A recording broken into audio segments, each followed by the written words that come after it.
What's going on, everybody? It's Mr. Gustin. We're talking chemistry today in the chemistry classroom. I'm actually not in a chemistry classroom. I'm in a physics classroom, but we're talking chemistry today. Here's the deal. We're talking about modeling emission spectra. How do we know what oxygen looks like? How do we know what oxygen's readout is going to be when we excite oxygen? So we're talking about excitation of atoms. Let's go ahead first and model the Bohr model of oxygen. We talked about the nucleus. The nucleus is small. There it is. Even that is probably too big. Oxygen lives in the 1, 2, second row of the periodic table. So we know oxygen has got 1, it has got 2 occupied energy levels. It doesn't have 2 energy levels. It has 2 occupied energy levels when it's in its ground state. And we're first going to model the ground state. The ground state is the lowest energy form of an atom. It's where all of the electrons are existing in the lowest energy levels possible, occupying the fewest number of energy levels.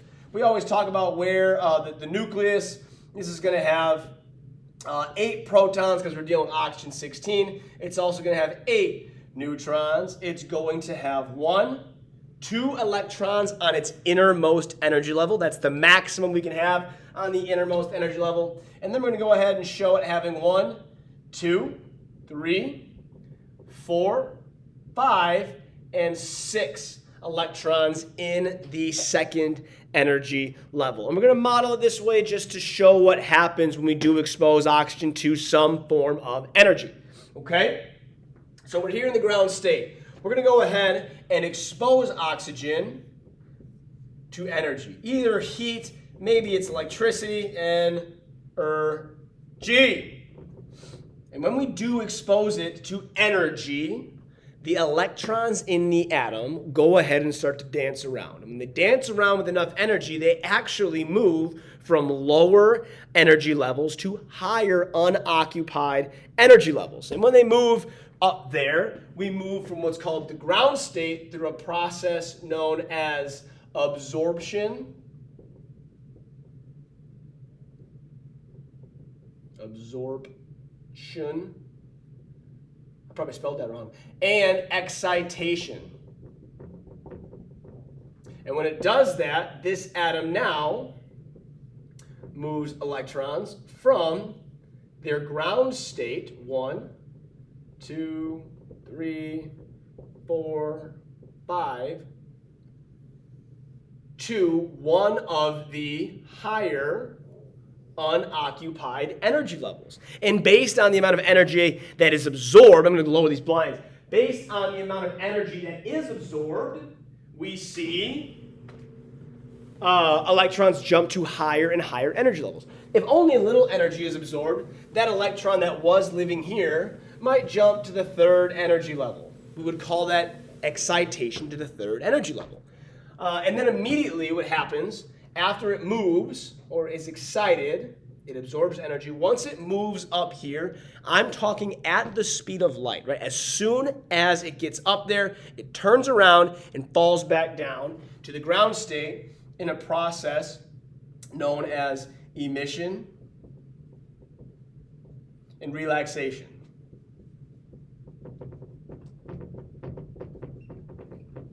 Emission talks about the energy being emitted from the atom, and relaxation talks about the movement of the electron from a higher energy level to a lower energy level. So let's look. If we absorb energy and that electron absorbs the energy, the atom absorbs it, it excites the electron to the 3rd energy level. As it falls back down through that relaxation process, we will see a long wavelength of probably red light be emitted.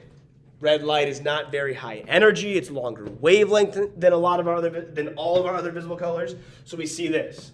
However, if that electron were to jump, say, to the 2nd energy level in its absorption and excitation, and when this falls, we're jumping higher energy levels, we will see an emission of a shorter wavelength, higher energy, perhaps green light, because green kind of lives in the middle of our visible spectrum.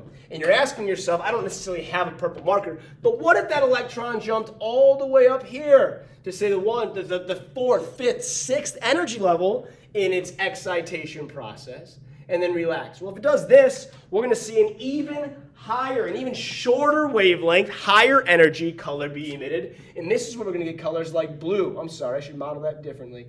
A much higher wavelength. You see how our wavelength is shorter? A much shorter wavelength, higher energy, higher frequency, blue light comes off. If we're going to get something like gamma radiation, or maybe not gamma, but X-ray radiation, we're going to be jumping to even higher and higher levels, falling to even lower and lower energy levels. But this is the point. Through the process of absorption, electrons become excited. When they become excited, they occupy higher energy levels. It's then through the process of relaxation that they emit colors associated with the energy levels they moved to and then fell to. Okay? And for people like me out there, all the visible light comes from electrons that fall back to the second energy level. If they fall back to the third energy level, we're going to see infrared. We'll see some of those lower energy lights, lower energy radiations. And if they fall back to the first energy level from a higher energy level, we're going to see some of those more energetic and higher frequency waves. But this is the process of spectrum being created. If I see oxygen spectral reading, whatever it is, and I don't exactly know it, but if there is, or there happens to be, a red emission line, maybe some blue emission lines, and a green emission line, this is exactly how I would explain where the various colors come from. Those oxygen atoms are exciting electrons to various energy states and producing different colors, where I can then analyze those colors, analyze those wavelengths and frequencies to determine exactly the size of the atom and exactly the makeup of the atom and its structure. Okay? If you got questions, drop it in my, send me an email, drop it in the comments, or ask me in class. Until next time, see ya!